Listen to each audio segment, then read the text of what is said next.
Hey everybody, welcome to RPM, Rock and Pop Mandolin, your site for learning classic rock and pop songs on this lovely little 8-stringed instrument. You know, if you're a mandolin player who likes to transcribe songs or solos or maybe licks, arpeggio patterns or scale patterns for learning a mandolin, sometimes it can be frustrating having to write them all out by hand onto chord sheets, or perhaps using an online platform that's not specifically designed for mandolin. Well, now there's a solution. It's called MandoScribe, and it's been designed by a friend of mine named Alexander Laurence.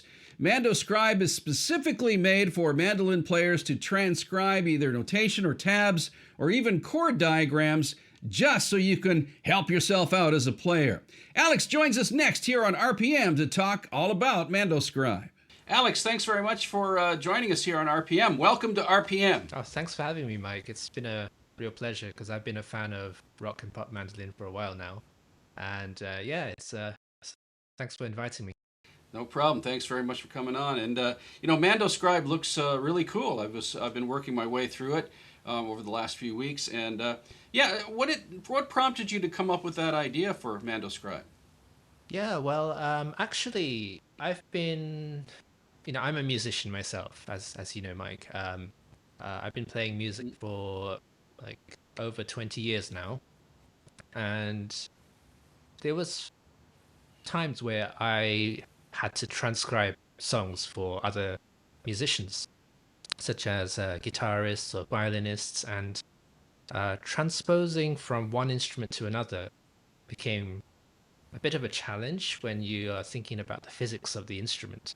What is possible on a violin might not be possible on a guitar, and what might be possible on a mandolin might not be possible on a guitar.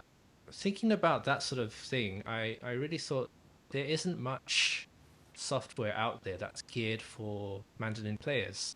And so I thought, how about I just, make something for myself, because I really wanted to make some chord sheets so I could show you, Mike, because like we play in a band together so I thought maybe this is a good way to kind of convey to a mandolin player my ideas. And then as I was starting to make this app, I was thinking, hang on a second, this might be very useful for a lot of people, especially teachers and beginners who are just getting started on the mandolin. So I think that was just a basic start point for me. Okay, and we're in screen sharing right now here, so Yep. maybe you can show us how it works. How does MandoScribe work? What are the features of it? Yeah, so at the moment, I wanted to get sheet music, because we have to think about beginners, like absolute beginners who have no experience with the mandolin or even music theory. And it can be very intimidating looking at sheet music. So at the very basic concept of playing a tabbed instrument is tabs. So when we see numbers like this, number 2, number 5, that means we're playing the second fret of the second second lowest string, sorry. And then we move on to the other strings, and this is all in standard notation to indicate the rhythm. And then on the top staff, we get the slash chords. These are commonly used in jazz notation usually, when you quickly want to just establish the rhythm section without having to draw out the notation for the chords each time. We just do a slash. So this is a quarter dotted note. And then we have the fretboard diagrams on the top as well.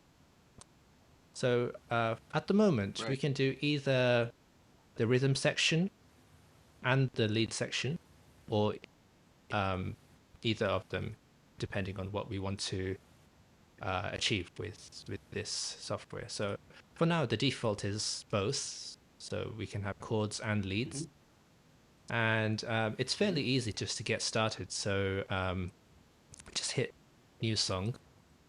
Sorry, go here, new song, and we can just add measures. We can define chords here. You can see here, this is the wheel of the circle of fifths, so it helps us to get a good idea. And down here we have all of the chords for C, and we can specify the type, the intervals, and even the voicings. So I think this part is quite useful for mandolin players because, Mike, as you're a big fan of Django Reinhardt, uh, this type of gypsy jazz style uses a lot of like chop chords. So you want to get that percussive sort of sound when you're playing the mandolin.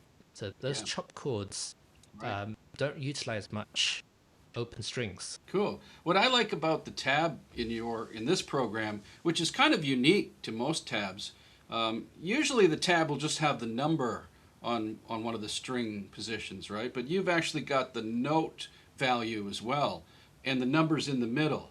And that's really useful because people are always asking me, what are the note values? Is that a quarter note? Is that a 16th, an eighth? But your program shows you that. But you can also turn that off, I found too, if you just want the standard number on the string, right? Yeah, that's right. Yeah, a lot of people might prefer it off. So if you're used to just reading tabs, for example, you can turn this off, show note heads and rests, and turn that off in the settings. And you get the standard tab notation that you see online.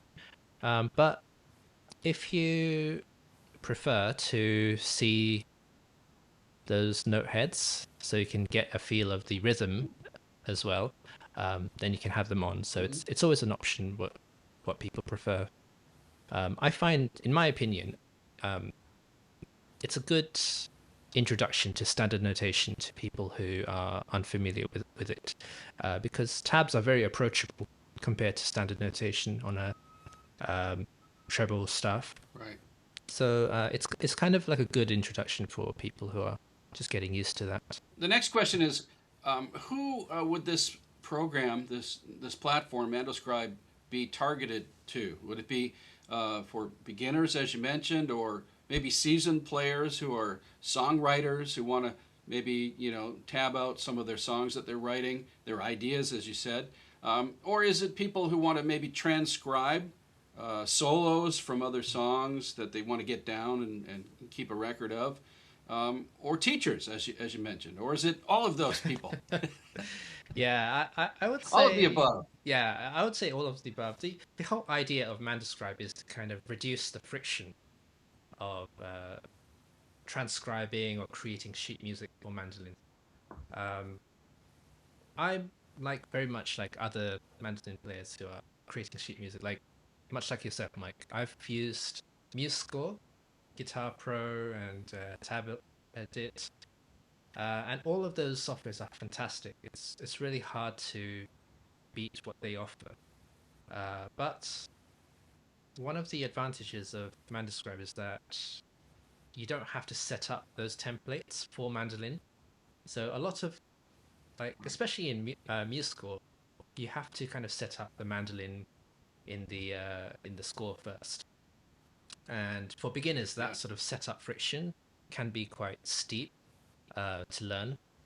So with MandoScribe, everything's just out of the box. You can set up your tunings, you can set up your chords, your tab scores, everything's just done. So for beginners, for teachers, for even seasoned professionals, I'm sure everyone can find some use out of it.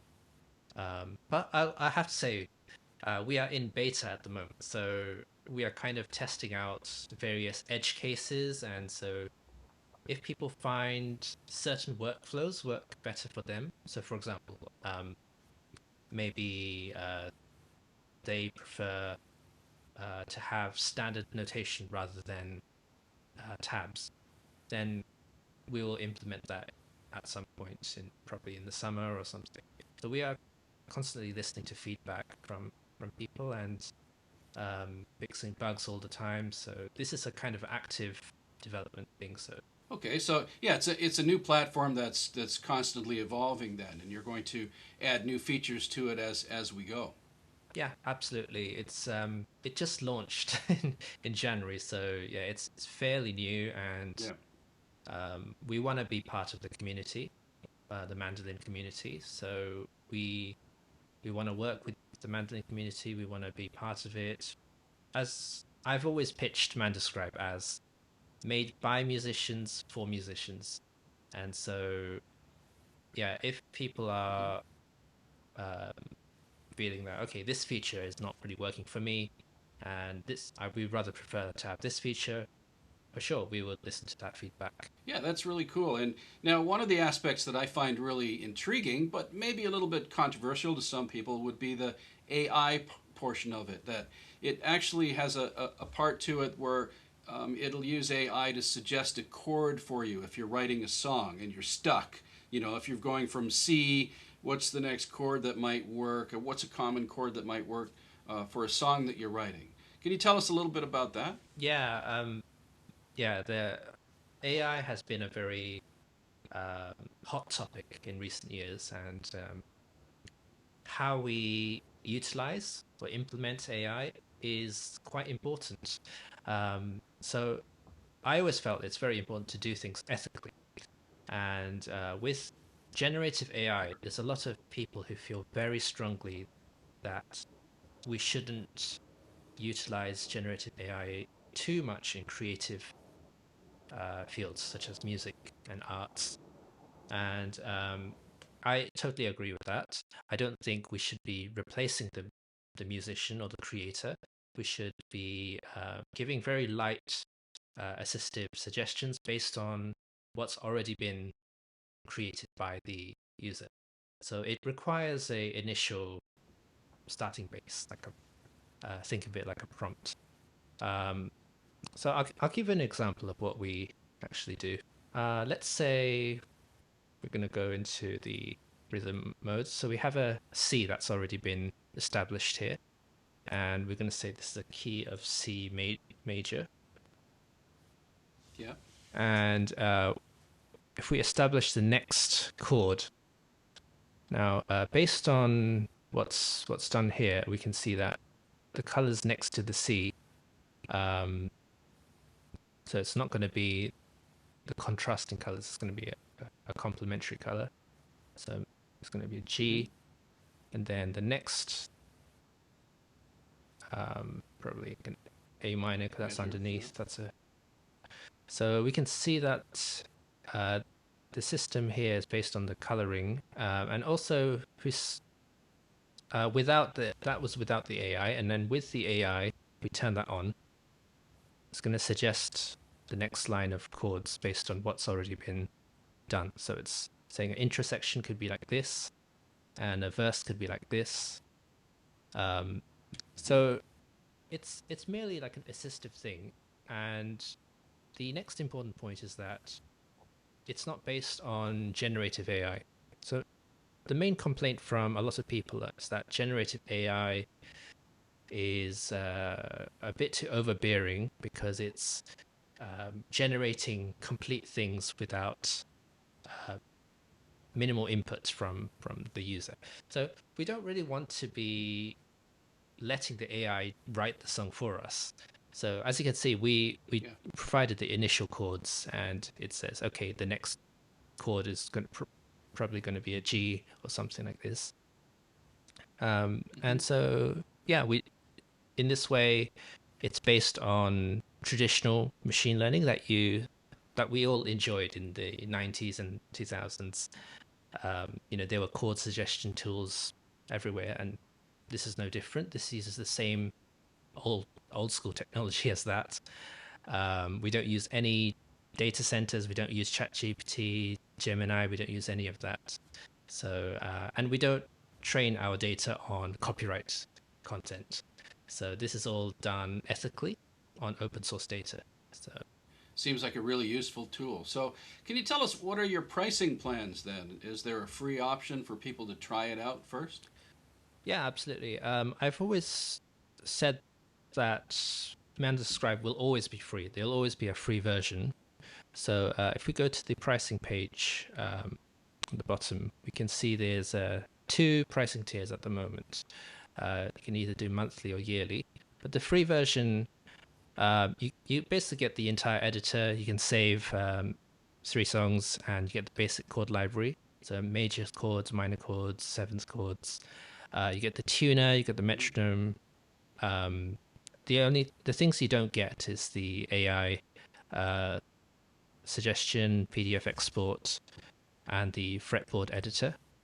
At the moment, the other features, such as collaboration features, haven't been implemented yet. But if it's too restrictive, what I'll say is please reach out to me, and I will give you like a little bit more breathing room to save more songs and stuff. So just let me know, reach out to me. I'm always here. Okay, well that sounds cool, and I know that you're always open to suggestions and things like that, and if other mandolin players come out with other things that might work, additions or subtractions, as you said, that could be it. Anything more you'd like to add about it, Alex, that we didn't cover? Yeah. So a lot of I would say that one of the big things that I want to envision for MandoScribe is that creating a platform where we can share songs, we can upload songs.